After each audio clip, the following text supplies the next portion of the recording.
The marinara sauce had been simmering for exactly 3 hours. I stirred it one more time, the rich aroma filling my small Portland apartment. A space I'd called home for 15 years since retiring from the theater. I checked my phone, again still no text from Darrow. I wiped down the counter for the 4th time that evening, my nervous energy manifesting in pointless domestic tasks. My son was driving up from San Francisco, and I hadn't seen him in a year.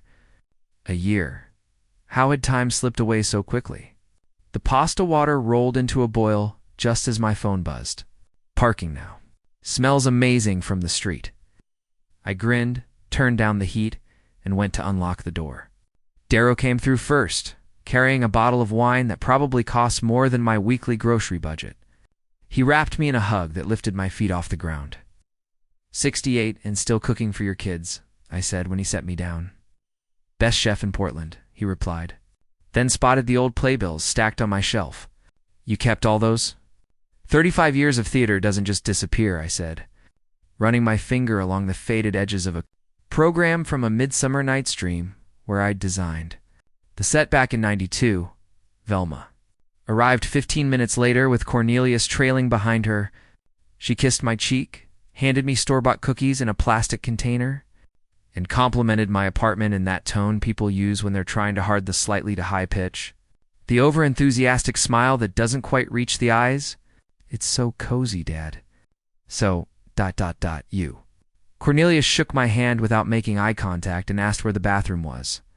He'd always been like that, distant, formal, as if touching me might somehow diminish him. I'd never understood what my daughter saw in him. But love doesn't always make sense to outsiders. We settled around my small kitchen table. I'd pulled in a folding chair so all 4 of us could fit. The pasta came out perfect al dente, just how I liked it.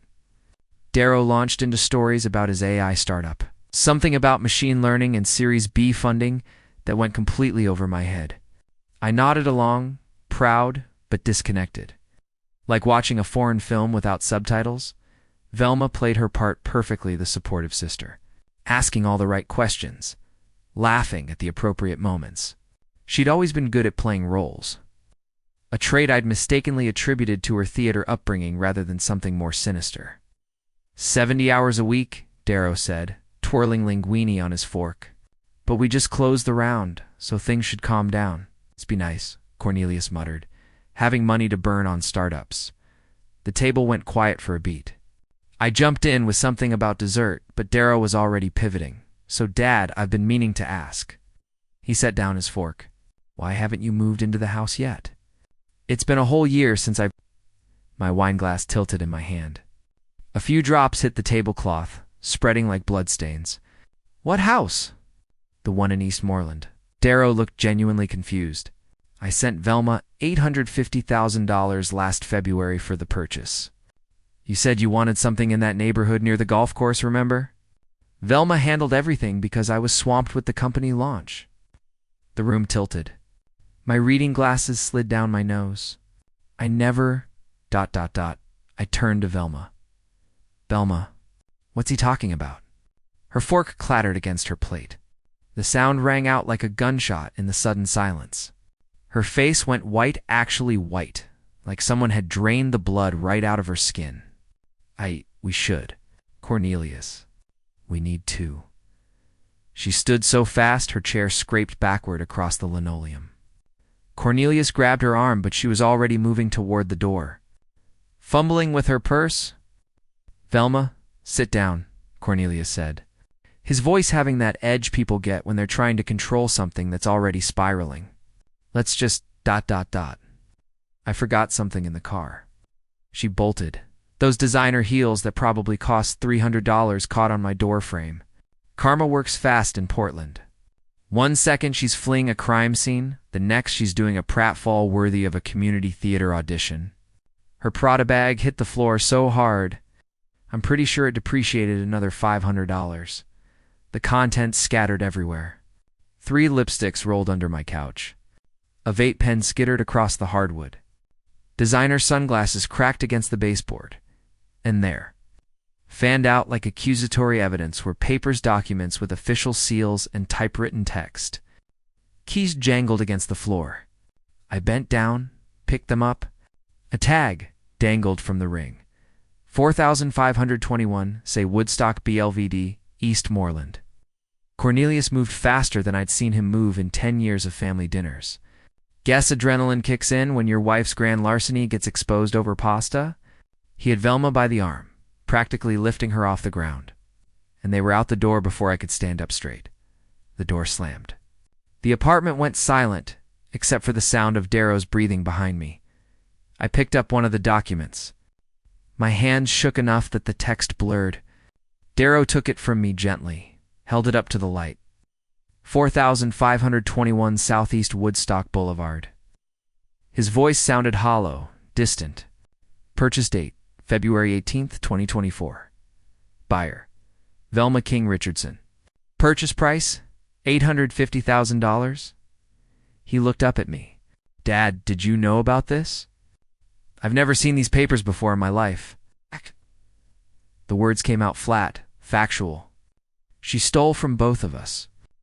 From you, because it was supposed to be your house. From me, because I paid for it. I wanted to say something about explanations, about misunderstandings, about how Velma wouldn't do this, but my mouth wouldn't form the words. Among the wreckage on my floor, 3 lipsticks, a vape pen, designer sunglasses, and lookies to an $850,000 house I apparently didn't own. At least she had good taste in theft targets. Darrow paced behind me, phone in hand, already pulling up bank records. I stayed at the kitchen counter, property deeds spread before me. The pasta grew cold in its serving bowl. The marinara sauce developed a skin. My finger traced Velma's signature on the documenta signature I taught her to write when she was 7 years old. Loops and curves I'd guided with my hand over hers. Practicing her name on wide-ruled notebook paper, Darrow said something about lawyers, police, fraud charges. But my eyes caught on something else in the document's margin notes handwritten in Velma's careful script. A second address, also in Eastmoreland, also with a purchase date from last February. My daughter didn't just steal a house. She stole a house and hid it while buying herself another one. The scale of the betrayal doubled in an instant. Neither of us slept much. By 7 a.m., we were back at the kitchen table with fresh coffee. Documents spread between us, both mugs already forming rings on the paper. Look at this. Darrow tapped the purchase date with his finger. February 18th, 2024. I sent the wire transfer. February 14th. Valentine's Day. Remember? I thought it was poetic. Giving you a home? Shook his head. For days. She moved fast. The deed lists only her name. Not yours. Not even in trust. Just Velma King Richardson, sole owner. He scrolled through his phone. Wait, pull up your bank records. What was the wire labeled? I didn't have bank records. Darrow pulled them up himself, logged into his account. Found the transaction. Gift for J.K. house purchase. Eastmoreland property. He read it aloud. I was explicit. This isn't ambiguous. So, she committed fraud. Wire fraud. Actually, that's federal. The words hung in the air. Federal. My daughter, facing federal charges. I took a sip of coffee that had already gone lukewarm. Something nagged at me. A memory floating just out of reach. Last February? A year ago? What else happened last February? Then it hit me. My hand stopped midair. Coffee mug, frozen halfway to my mouth. Eyes unfocusing. It's transported back 12 months. Velma and Cornelius showing up at my apartment, giddy with news. We bought a house. Velma had practically sung the words. In Eastmoreland. Can you believe it? Cornelius got this huge bonus at work, and we found the perfect place. I'd been happy for them, relieved even. They'd been struggling financially for years. Cornelius's consulting business had been hit or miss. Suddenly, they had money. Suddenly, they were moving to one of Portland's wealthiest neighborhoods. I never questioned it. Families don't always discuss finances deeply. Kids grow up, make their own money, buy their own homes. I'd felt proud. Dad. Darrow's voice pulled me back. You okay? They bought a house last February. My voice sounded distant. Velma and Cornelius. They moved to Eastmoreland around the exact same time this house was purchased. They said Cornelius got a big bonus. There was no bonus. No, there wasn't. I grabbed my keys. Let's go. The drive took 15 minutes. My old Honda Civic looked shabby among the Teslas and BMW's driveways lining the streets of Eastmoreland. Tree-lined boulevards, perfect lawns. Houses that cost more than I'd earned in my entire theatrical career. 4521, say Woodstock. Boulevard sat behind an iron gate at the end of a long driveway. The house was massive brick and white columns. 3 stories, probably 5,000 square feet. Worth well over $1 million now easily. I parked on the street and walked up to the gate. It was unlocked. The house had one of those fancy smart doorbells with a camera. I gave it a little wave. If Velma was monitoring her stolen property remotely, she just got a live feed of dear old Dad showing up to the crime scene. Hope she choked on her organic breakfast smoothie. I cupped my hands around my eyes and peered through the front windows. Empty. Completely empty. No furniture, no curtains, nothing. Just bare floors and echoing rooms. Can I help you? I jumped. An elderly woman stood on the sidewalk with a Pomeranian that immediately started yapping at me. The neighbor's Pomeranian took an immediate dislike to me, yapping like I was personally responsible for the housing crisis. At least someone in this neighborhood was honest about their feelings. Oh, are you interested in this property? She had a walker and curiosity in her eyes. It's been on and off the market. Such a strange situation. Straightened up.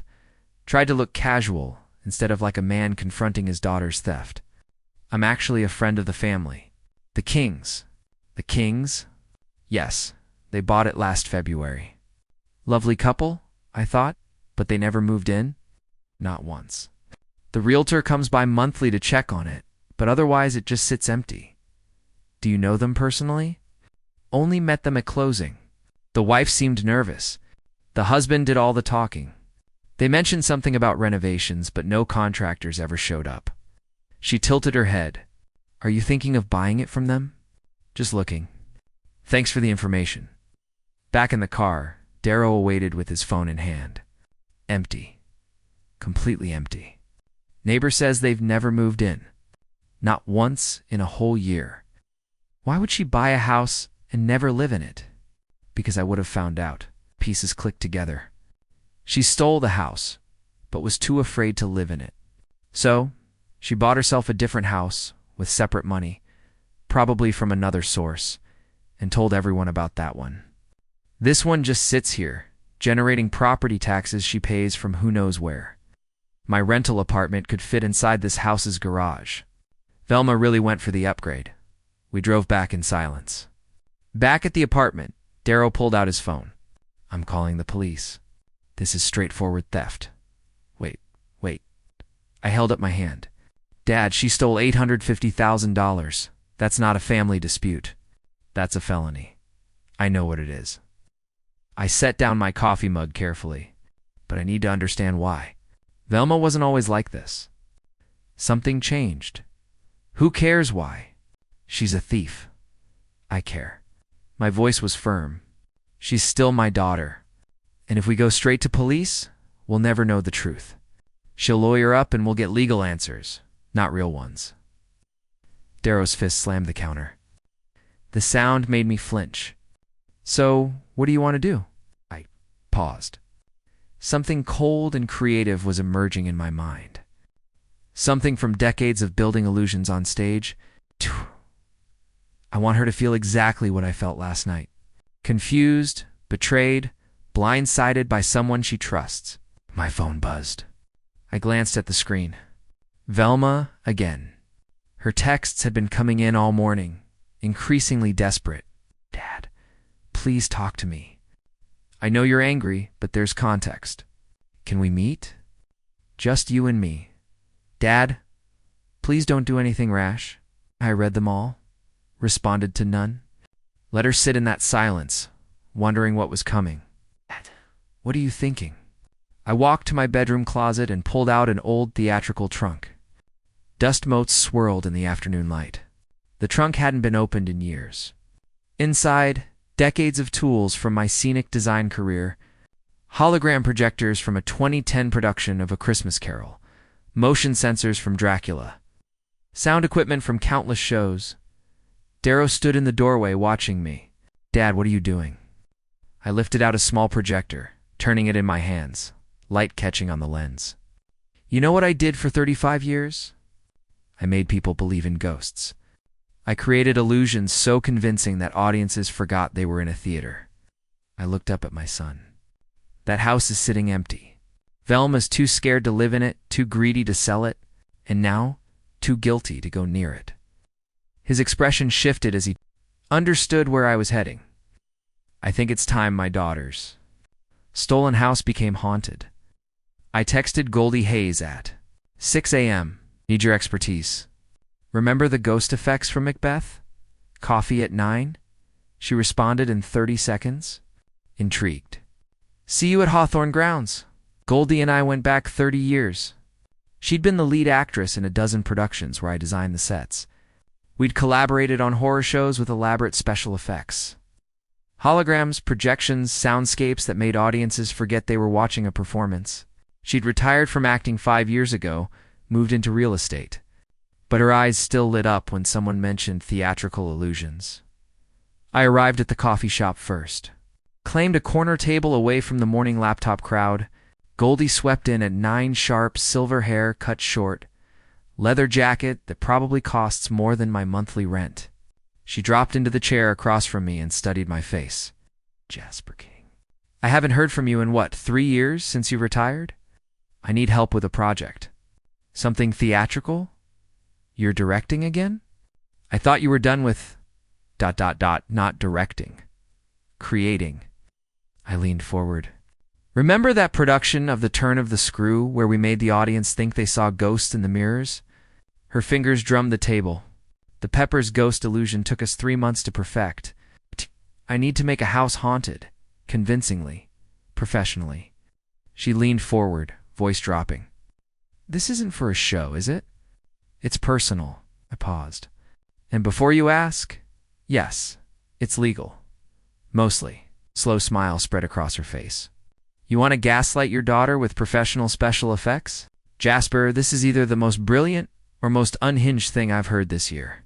"I'm leaning toward both." She took a sip of her Americano. "When do we start?" "Soon as we have a plan and equipment and access." She pulled out her phone, started typing notes. "Motion sensors, hologram projectors, wireless speakers. We'll need power sources, concealment strategies, trigger mechanisms." She looked up, eyes gleaming. "This is like that Macbeth production, except now the victims are real." We spent 2 hours sketching ideas on napkins. Goldie's enthusiasm was infectious, pulling me out of the dark place I'd been inhabiting since the dinner. This wasn't just revenge. It was creation. Art with a purpose. That afternoon, I climbed the interior stairs to the 3rd floor of my building. Oswald Tucker lived in 3B, had been my neighbor for 6 years. Real estate attorney. It's mostly handled property disputes and title issues. I knocked at an awkward hour, 2 p.m. when most people were working, but Oswald answered in sweats and reading glasses. "Jasper, everything okay?" "Need legal advice." "Can I come in?" His home office overlooked the street, walls lined with law books that probably hadn't been opened since he passed the bar. He gestured to a chair, grabbed a legal pad, settled behind his desk like we were in an official consultation. "Let me get this straight." His reading glasses slid down his nose as he reviewed the documents I'd brought. "Your son wired your daughter $850,000 with explicit instructions? It was for your house. She bought a house and put it in her own name, correct? And you want to sue her for fraud?" "Can I? Technically, yes. Practically, it's complicated." Oswald removed his glasses, cleaned them with a tissue. "Darrow gave the money voluntarily. There's no written contract specifying terms. He trusted family. Courts see this as breach of trust, a civil matter, not criminal fraud. What does that mean? It means years of litigation, tens of thousands in legal fees, and maybe you win, maybe you don't. Family court judges hate these cases." He set down the documents. Add in that she's your daughter, that you'll both have to testify, that family dynamics will be examined. It's ugly, expensive, and uncertain. So she gets away with it. I didn't say that. He leaned forward. But if you want quick justice, the legal system isn't your answer. I left Oswald's apartment with a clear understanding. I was on my own. The law couldn't help me, more wouldn't, or would take so long it wouldn't matter. I went back downstairs and started researching. Velma's Instagram was a highlight reel of lies. Beach vacation photos tagged blessed from the same month she stole, $850,000. Cornelius posted a quote about family values. I took a screenshot. Evidence, no? Satisfying? Absolutely. I scrolled through Facebook, LinkedIn, mutual friends pages, clicked through tagged photos, read comments, built a timeline. Then I called Diana Chen, an old friend who knew Velma from yoga class. Diana, this is awkward, but I need to ask about Velma and Cornelius. Oh, Jasper, how are you? I heard Darrow was in town. Did Velma mention anything unusual happening with them last year? Financial changes? Her pause told me everything. Well, Cornelius had some health thing. Velma was really stressed but wouldn't talk about it. They disappeared for like 2 months. Health thing. She wouldn't say, but they came back different, quieter, and suddenly they had that new house. Thanks, Diana. Don't mention it. She hesitated. Everything okay? I hung up without answering. 2 months. Disappeared. Medical issues? Sudden money? The pieces weren't fitting together yet, but they were accumulating that night. Alone in my apartment at 2 a.m., I made my biggest mistake. I'd found a YouTube tutorial about phone monitoring apps software parents use to track teenagers. Turns out, YouTube tutorials from guys named TechNinja20 aren't reliable sources for covert operations. Who knew? I followed the instructions anyway. Crafted an email to Velma disguised as a photo-sharing link. I thought you'd want these pictures from Thanksgiving. Send it from a new email address she wouldn't recognize. My phone buzzed an hour later. Not a response from Velma. A system notification. Your number has been blocked. She detected the malware attempt, shown it to someone who confirmed it was suspicious, and now I'd tipped my hand, revealed I was actively trying to surveil her. The element of surprise gone. I threw the phone onto the couch, paced my apartment, ran my hands through my gray hair until it stood up in all directions, called myself an idiot out loud to the empty room. Goldie showed up 20 minutes after I texted her in panic. Found me still pacing, still cursing my impatience. I wanted to know what they were saying, what they were planning, I explained. Now she knows I'm watching. Goldie didn't lecture me, just perched on the arm of my couch and said, so we adjust. Theater's all about improvisation. You lost direct communication. Fine. That means she can't anticipate your next move. She's paranoid now, waiting for something to happen. We used that. Took a breath. Nodded. Then we moved to the next act. And this time, I don't make contact until I want her to know I'm there. The next morning, Goldie spread blueprints across my kitchen table, hand-drawn floor plans of 4-5-1 SE. Woodstock Boulevard that she'd sketched from memory after I showed her the address. I sold a house 3 doors down from this place 5 years ago, she said. I'd forgotten she'd done real estate after retiring from theater. I walked through this exact property during the open house. I remember the layout. Her finger traced the basement stairs. There's a window here, east side, hidden behind overgrown rhododendrons. Doesn't lock properly. The seller mentioned it, but never fixed it before closing. She looked up at me. If you needed to get inside without keys, ... She raised an eyebrow. Darrow's voice crackled through my phone speaker. I'd put him on during Goldie's explanation. You're talking about breaking and entering? I'm talking about set construction in an unconventional venue. My hand hovered over the blueprint, over that basement window, over the point of no return. A memory surfaced. 15 years ago, recovering from surgery, Velma staying at my apartment to care for me. We'd watched old movies together, laughed at inside jokes from her childhood. She'd made my favorite soup every day for a week. What changed her? When did the daughter who cared become the daughter who stole? My finger touched the blueprint. Right on that basement window? Let's do it. Hardware store opened at 7 a.m. Goldie and I were waiting in the parking lot at 6:55. My Honda loaded with empty bags for transporting equipment discreetly inside. We moved through the aisles with purpose. Motion sensors, 3 of them. Wireless speakers, compact models with good sound projection. Extension cords, power strips, mounting hardware. The employee at checkout watched us load everything onto the counter. This is a lot of equipment for a home project. You're doing a security system? Community theater production, I said. We're doing a Christmas Carol. Lots of ghost effects in February. Goldie jumped in smoothly. Pre-production. We mount the show in November. Smart theaters start early. Ow. You'll need extension cords for this many devices. What's your power supply situation? The venue has multiple circuits. We're professionals. Been doing this for years. He shrugged, rang up the total. That'll be $847.63. Goldie leaned toward me as I swiped my card. Almost as much as a down payment on a stolen house. $847 to terrorize my own daughter. Parenting advice columns never covered this scenario. Back at my apartment, we loaded the real equipment. The theatrical gear from my old trunk. Hologram projectors I'd used in a 2010 production of A Christmas Carol. Irony not lost on me. Motion sensors from Dracula. Audio equipment from countless shows. 35 years of accumulated tools. Finally getting one last performance. Monday evening arrived cold and dark. We dressed in black, work gloves tucked in pockets, and drove to Eastmoreland at 7 p.m., parked 2 blocks away, walked to the property. Carrying equipment in dark canvas bags that could have been gym gear, the rhododendrons behind the house had grown wild, branches thick as my wrist blocking the basement window. Goldie produced wire cutters from her pocket and went to work, while I kept watch on the street. The snapping branches sounded loud in the quiet neighborhood, but no lights came on. No dogs barked.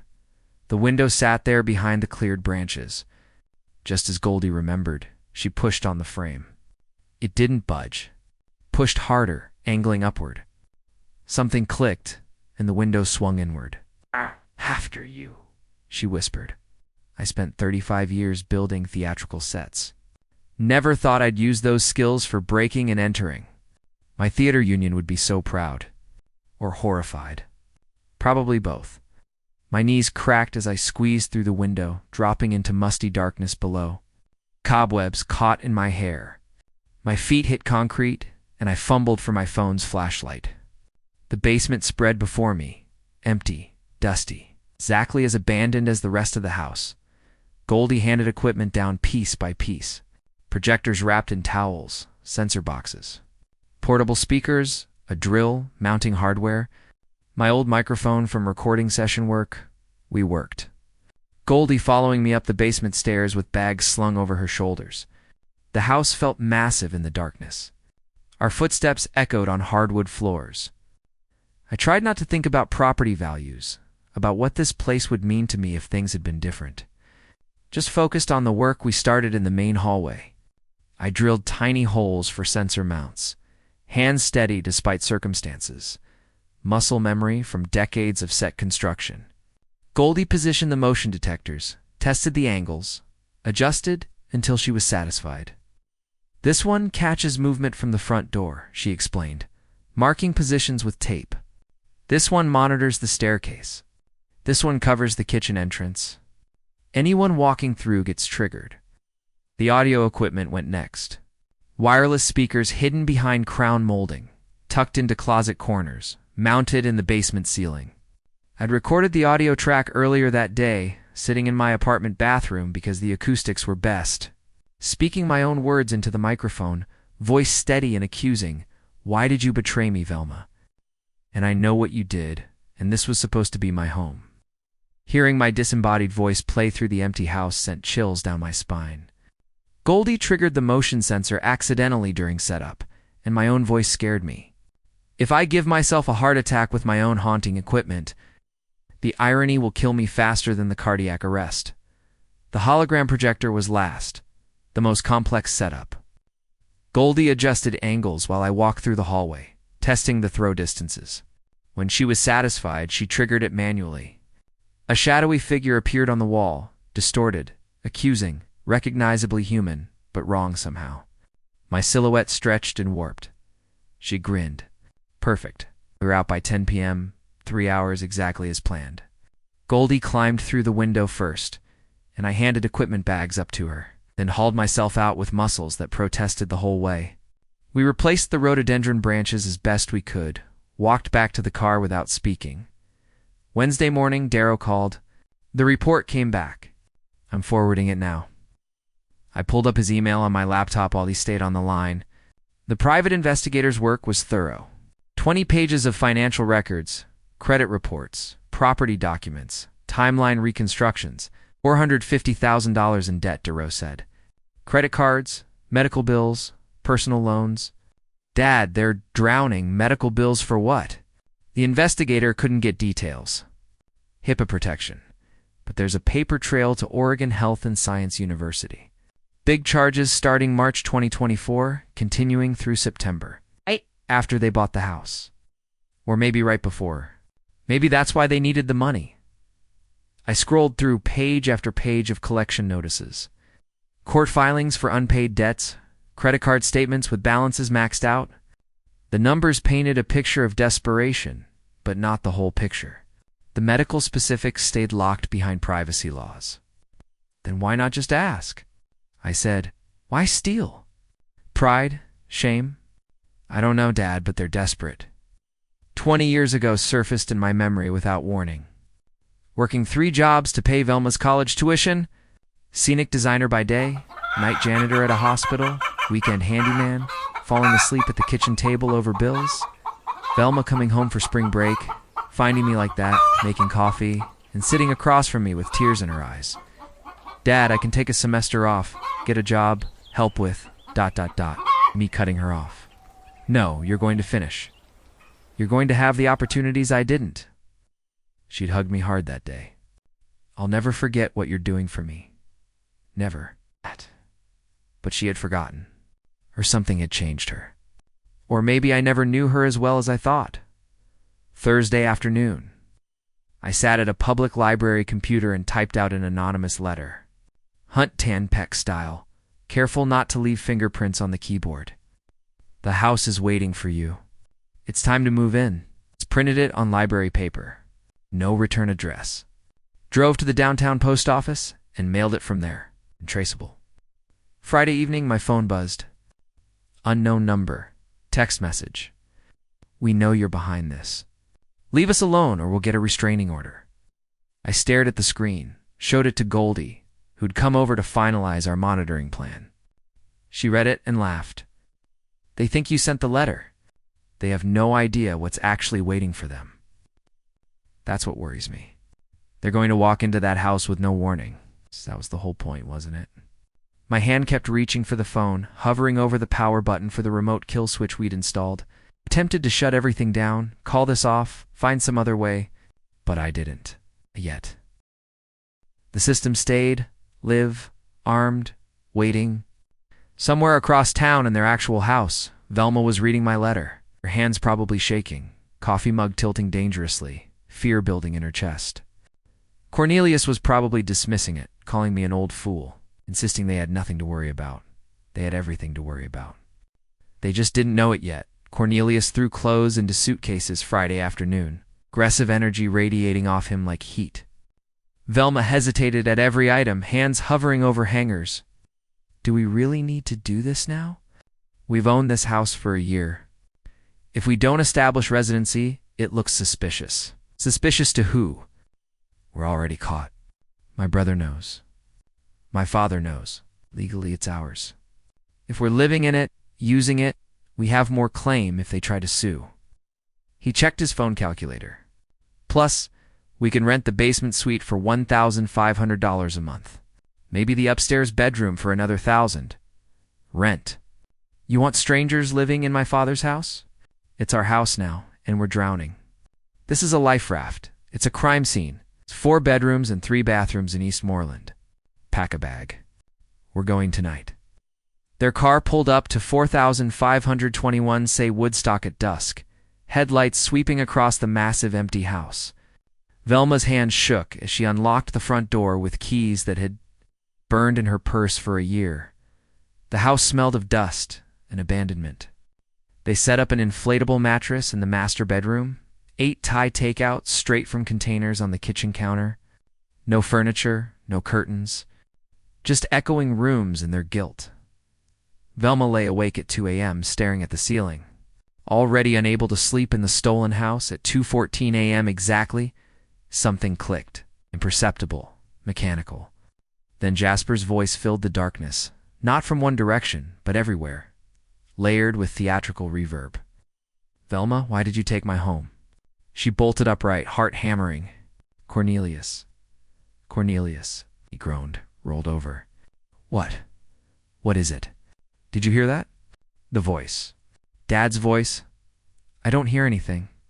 The voice came again, echoing through walls. I'm here in the walls. In your guilt, there you had to hear that. Cornelius listened, eyes adjusting to darkness. I don't hear anything, Velma. You're freaking yourself out. The hallway. There's someone in the hallway. I saw, she pointed. A shadow figure stood on the wall, human-shaped, distorted. Jasper's silhouette stretched and warped, accusing. Cornelius grabbed his phone, stumbled out of bed in boxer shorts and a t-shirt. His flashlight beams swept through the empty hallway. Nothing. He checked windows locked. Doors locked from inside. It's an old house. It makes noises. It wasn't a noise. That was his voice. And that shadow, she paused. There's nobody here. He climbed back into bed. Go to sleep. She didn't. Couldn't.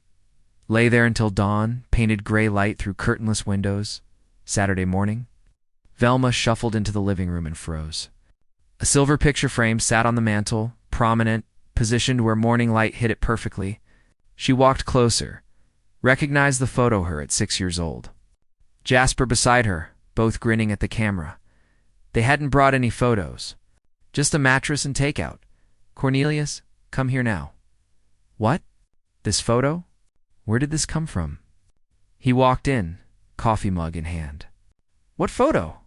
Her hand shook as she held it up. This is me and Dad. We didn't bring any photos. Maybe the previous owners left. There were no previous owners. We bought it empty. She flipped the frame. Words written on the back end, handwriting that looked eerily like her father's. Remember when I loved you? Cornelius took the frame, examined it. This is him. He's doing this. He's been in this house. Or someone's been here for him. It's impossible. We locked everything. Nobody has keys except ... double quotes, except what? The realtor. The inspector. I don't know. Velma dialed Darrow's number. Voicemail. Dialed again. Voicemail 6 times in 10 minutes. Each call going unanswered. Desperation building with each failed connection. She grabbed her keys. I'm going to Dad's apartment. Velma, he needs to know. I'm sorry. We need to talk. 25 minutes later, she stood outside Jasper's building on, say, 34th Avenue, climbed the stairs to his first-floor unit, knocked. Dad. Dad, it's Velma. I know you're angry. I know I. She knocked harder, hollow echo of emptiness. Dad, please. We need to talk. I can explain everything. The doorknob didn't turn. She pressed her ear to the door. Silence. Peered through the mail slot. Lights off. Mail piled on the floor inside. I'm sorry. I'm so sorry. I didn't know how else to... Her voice broke. Okay, I'm leaving a note. Please call me. She scribbled on paper from her purse, taped it to the door, walked away, whispering to herself. Where did you go? You've lived here for 15 years. It's 20 minutes away. Jasper sat in Goldie's living room, laptop open, watching the doorbell camera feed he'd installed before leaving. $1.40 at Best Buy. Velma probably paid more for her guilty conscience therapy sessions. Best $40 he ever spent? He watched his daughter cry on the screen. Watched her tape the note. Watched her drive away defeated. Poured bourbon. Didn't taste it. just watched his phone light up with her messages. Goldie appeared beside him. She looks terrible.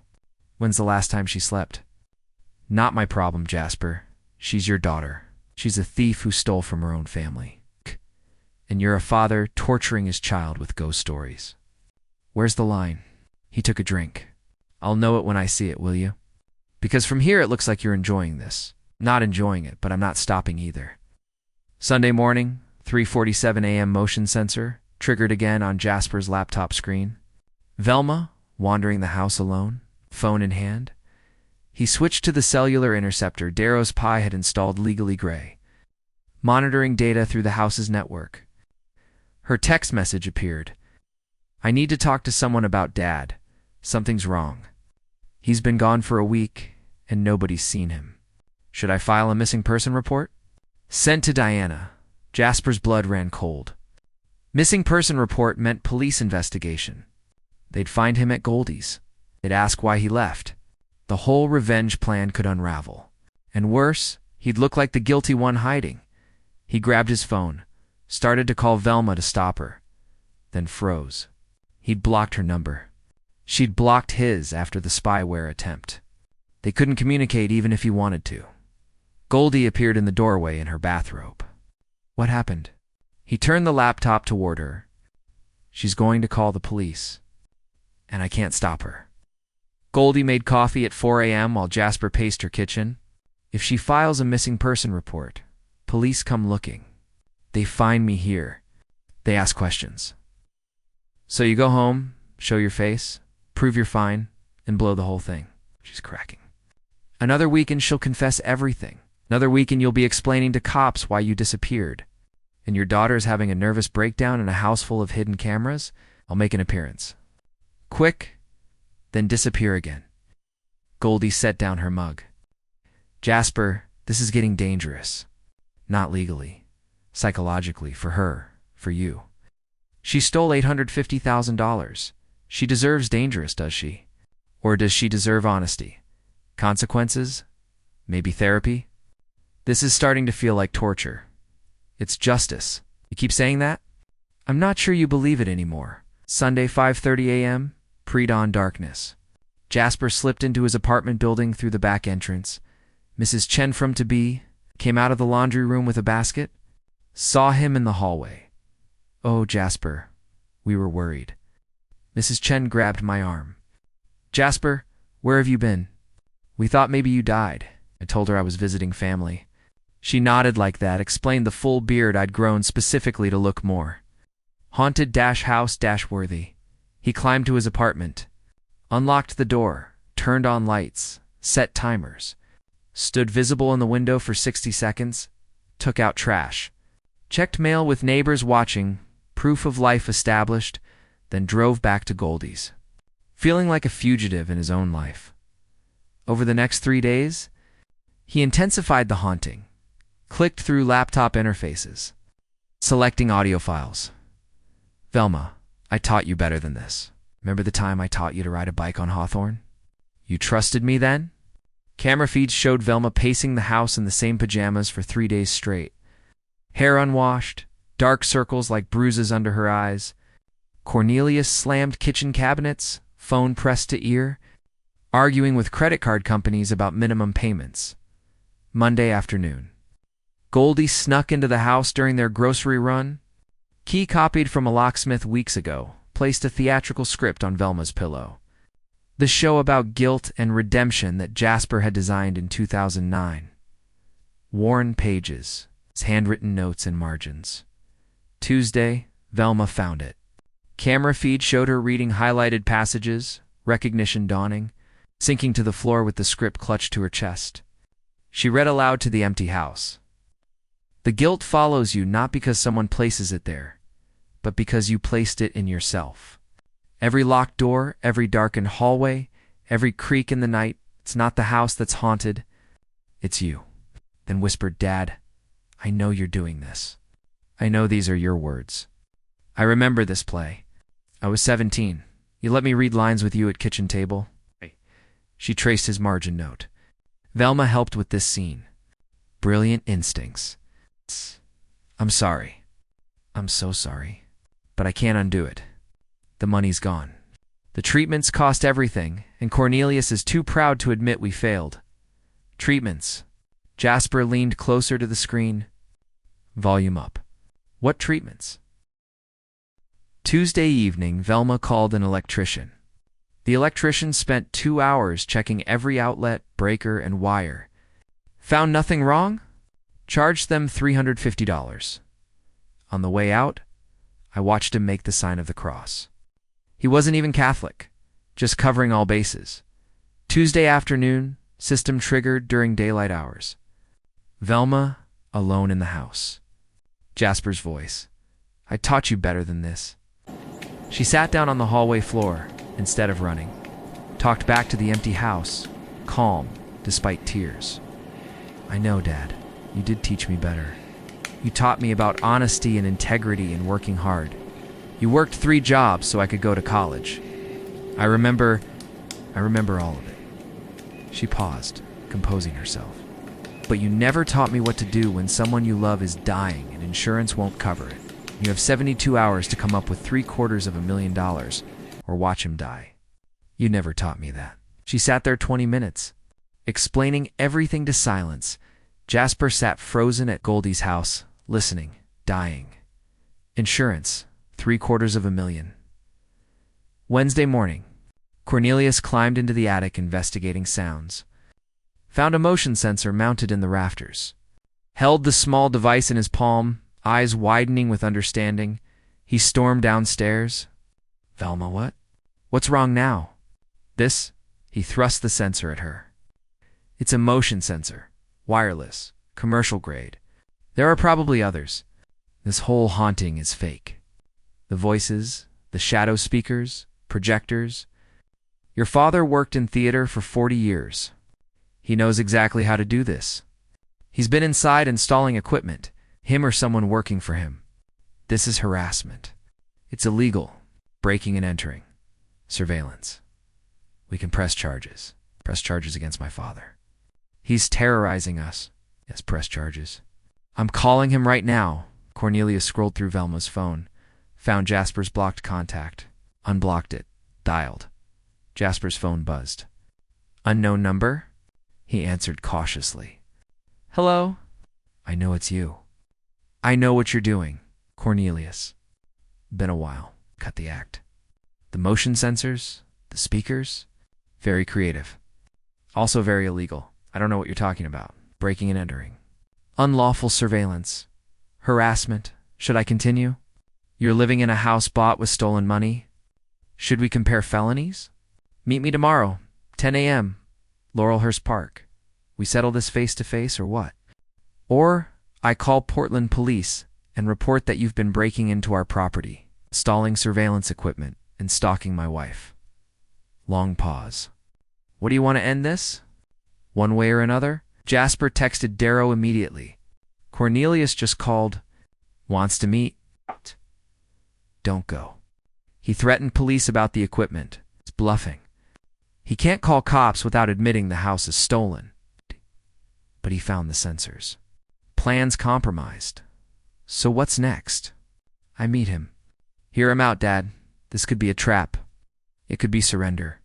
Thursday morning, 9:45 a.m., Laurelhurst Park.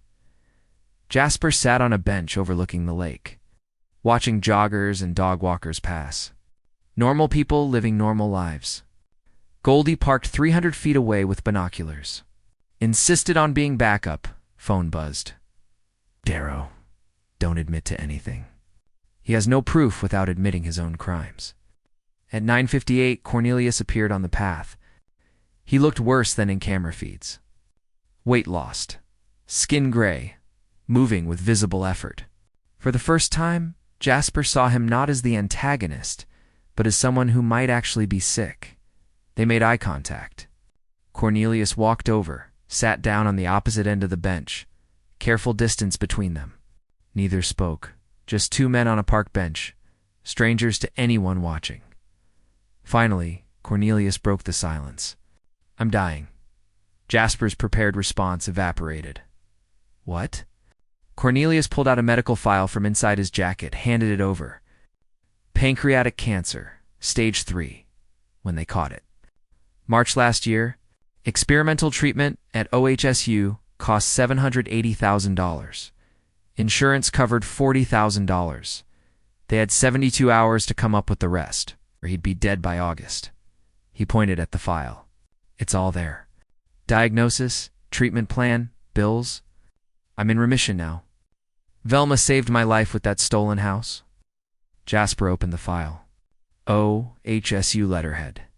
The diagnosis in clinical language. Astronomical numbers, Cornelius continued.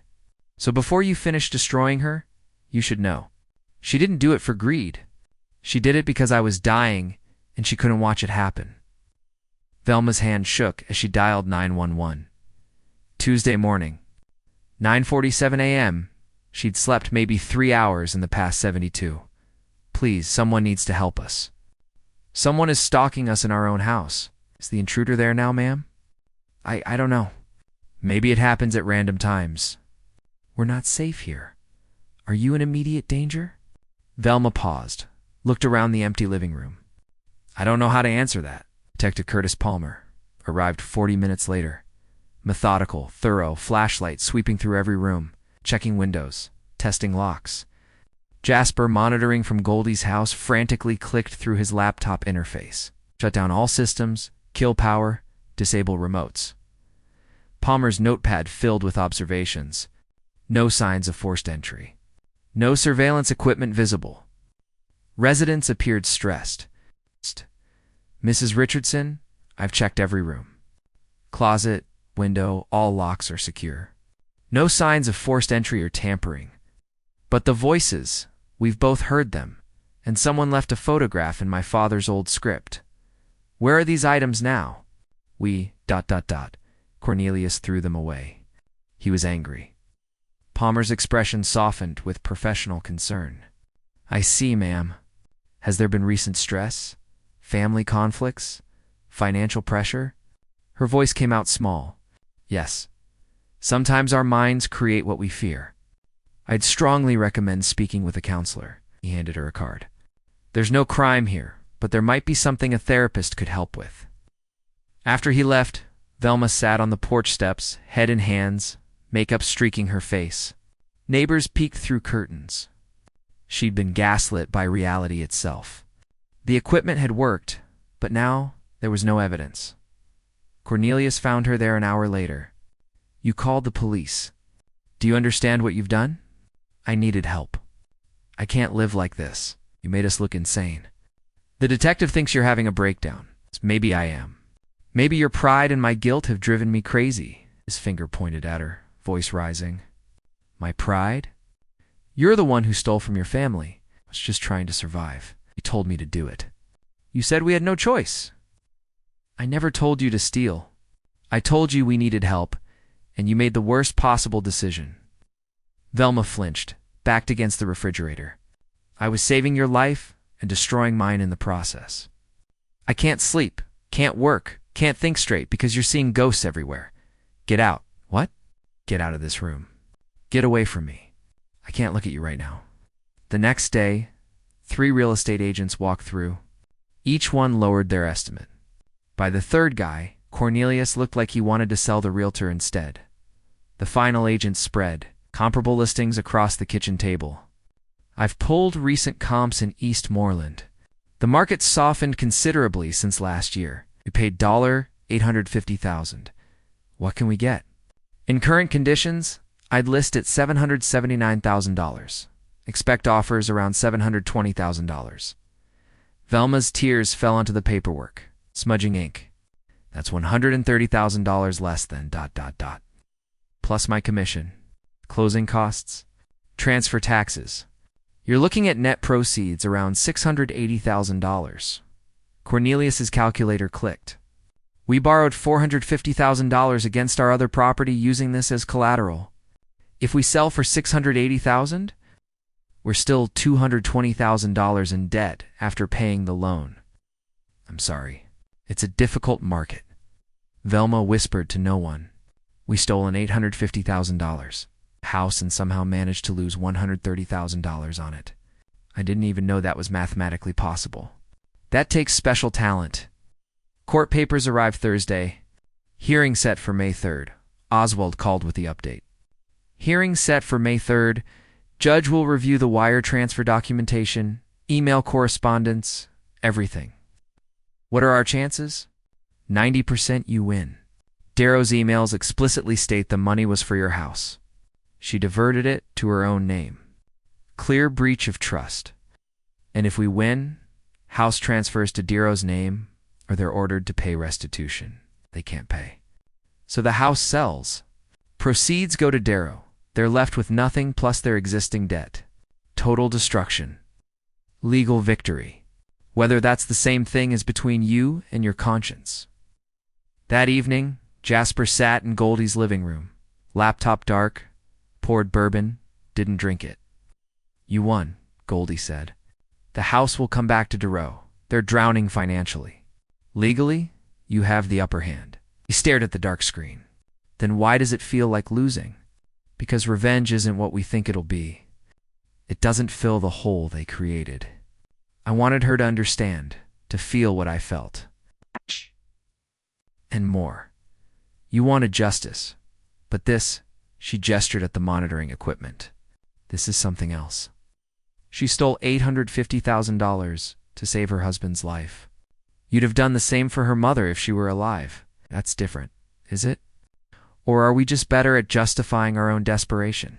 Friday evening, alone in the empty house, Velma found the motion sensor Cornelius had discovered earlier, held it in her palm. Her father had physically come here, installed this, planned her torture meticulously. The same hands that taught her to ride a bike, that built her childhood dollhouse, that held her when her mother died. Those hands set this trap. She sat down on the floor and whispered to the cameras she now knew were there. I'm sorry, Daddy. I know you're listening. I'm so sorry. You're right. I deserve this. I deserve all of it, not crying anymore. Beyond tears, just confessing to walls, to cameras, to the father who she finally understood would never forgive her. 17 years ago surfaced in Jasper's memory. 25-year-old Velma, bringing Cornelius to meet him. Daddy's wonderful. You'll love him. Jasper had hugged them both, welcoming him to the family. Wednesday evening, Jasper's phone rang. Unknown number. He almost didn't answer. Hello. Silence. Heavy breathing. Then, Mr. King, this is Craig Richardson, Cornelius's brother. We've never met. Jasper sat up straight. I'm calling because Cornelius asked me to. He's in the hospital. Providence. Portland. His blood ran cold. What happened? He collapsed this afternoon. They're running tests, but the doctors are asking about his cancer history, about whether he's been under unusual stress. They're concerned about relapse. Craig's voice broke. Look, I don't know what's happening between you all. Cornelius won't explain, but Velma called me crying, saying she needs help, saying it's all falling apart. I'm just asking. Whatever this family fight is about, can it wait until we know if my brother's going to live? Hospital sounds in the background. Intercoms, beeping machines. Velma's there now. Room 437. She's alone. I'm flying in tomorrow morning, but tonight she's just sitting there alone, and I think she needs family. Any family. He hung up. Goldie emerged from the kitchen. Who was that? Cornelius is in the hospital. Possible cancer relapse? Velma's there alone. Her hand covered her mouth. Oh, God. Jasper grabbed his coat. I need to go to the hospital. I don't know.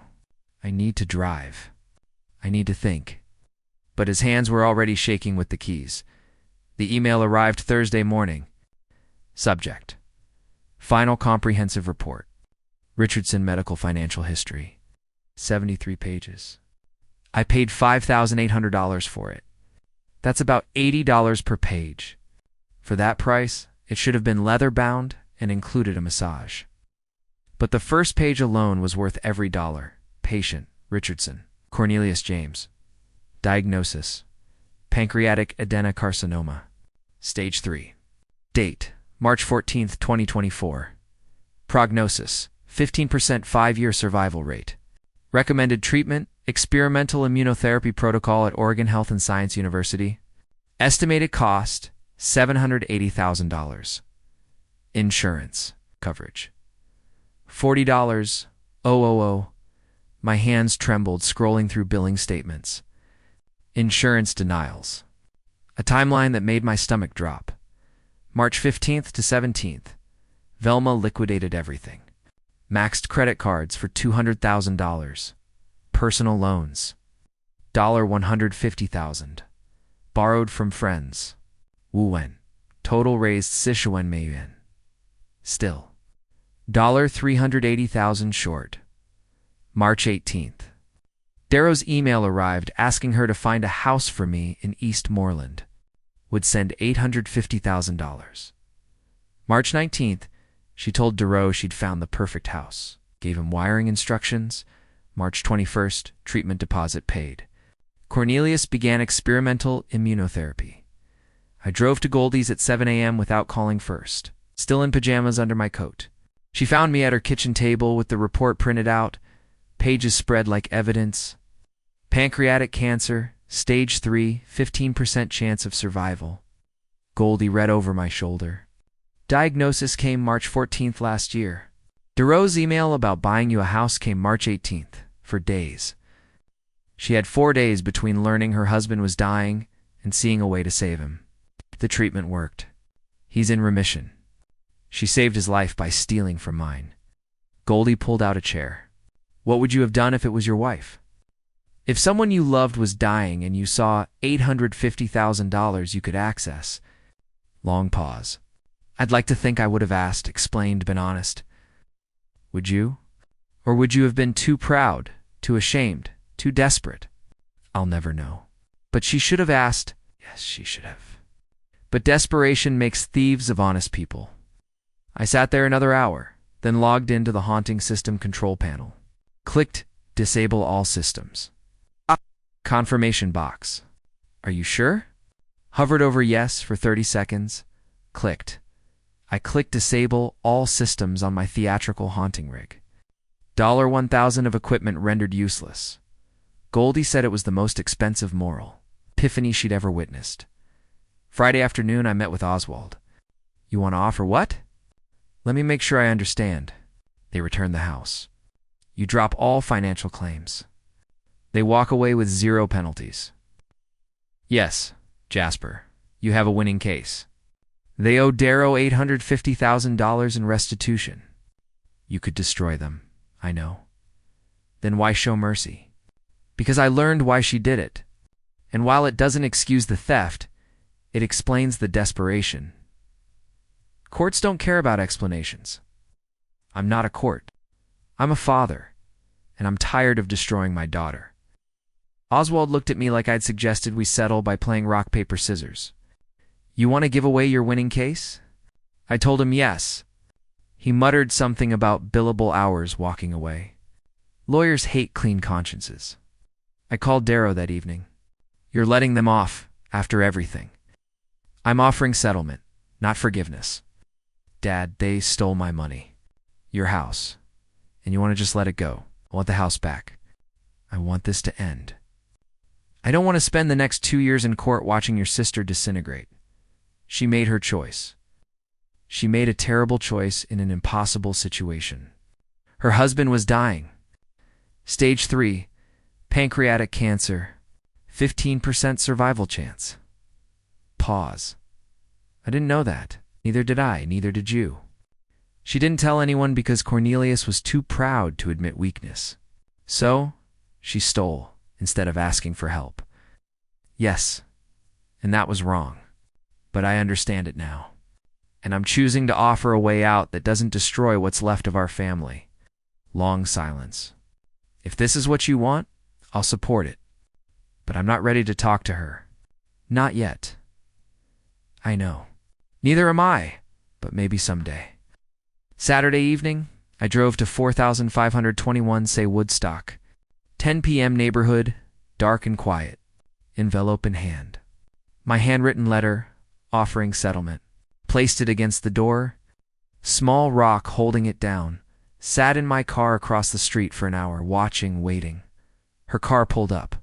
Returning from the hospital, exhausted, walked to the door. She noticed the envelope, bent to pick it up, recognized my handwriting on the outside. Velma stood on the porch, reading by phone flashlight.